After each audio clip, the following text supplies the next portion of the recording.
And now we're going to take a small poem that is called Making a Feast.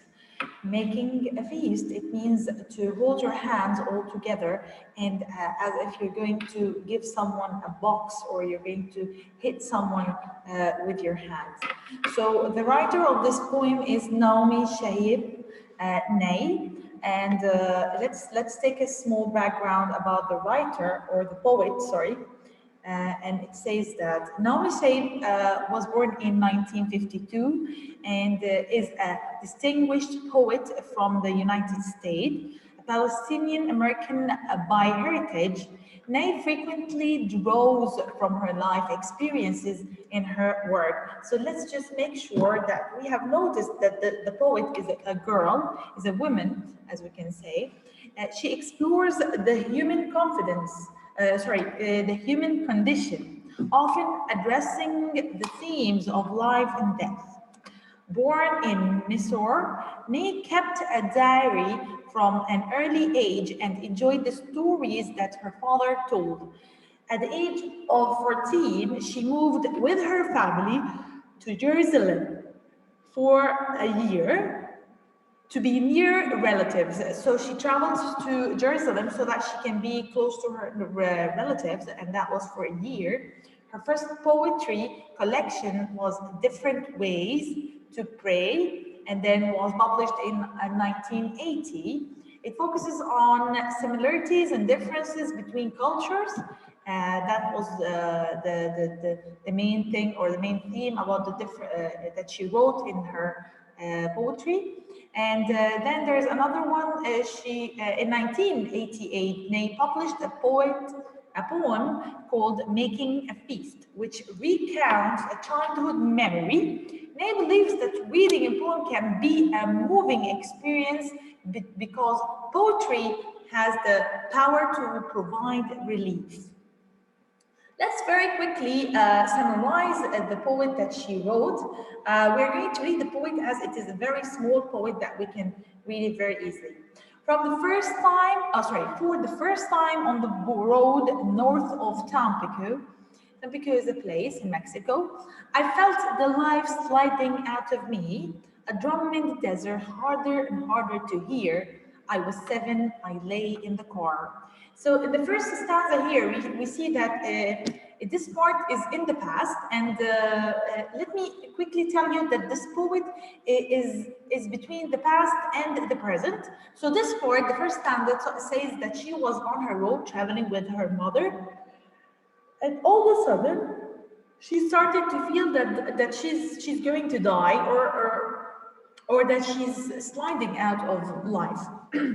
The second stanza says, and before we go to the second stanza, in the first stanza it shows that she's 7 years old. She was young, and there she's sitting in her car, watching palm trees swirl a sickening pattern past the glass. My stomach was a melon split wide inside my skin. Okay, so here it shows that she is describing the situation or the things that she's seeing around her. Okay,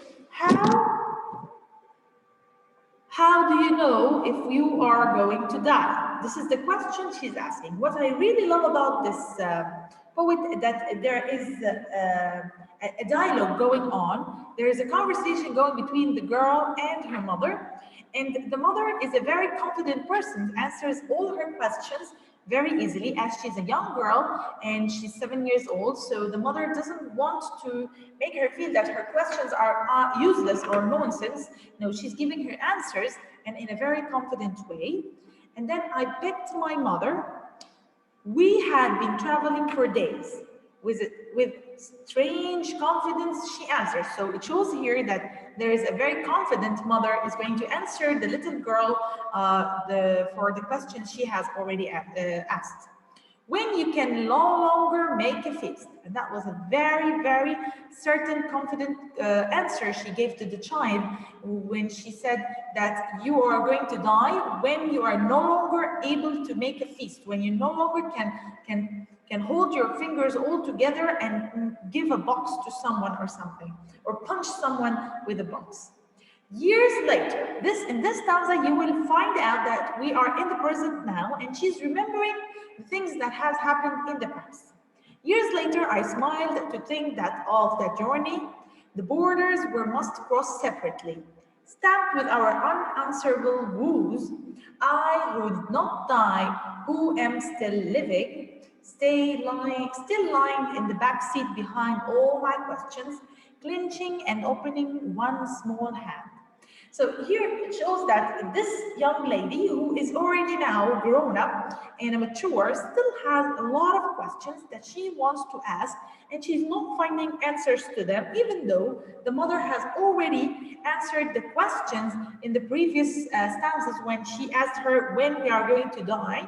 She answered in a very confident way. What I love here that the poem is giving part for the mother to speak and part for the little girl to speak, and it shows how caring is the mother, how confident in the mother, and how she made her child feel so good by answering her in a confident way and giving her a certain answer that is really making sense answer, as they say. So I think in this poet there is no really a lot of questions, sorry, a lot of vocabularies that need to be explained, and it is a very easy small poem. And thank you so much. That's it for today.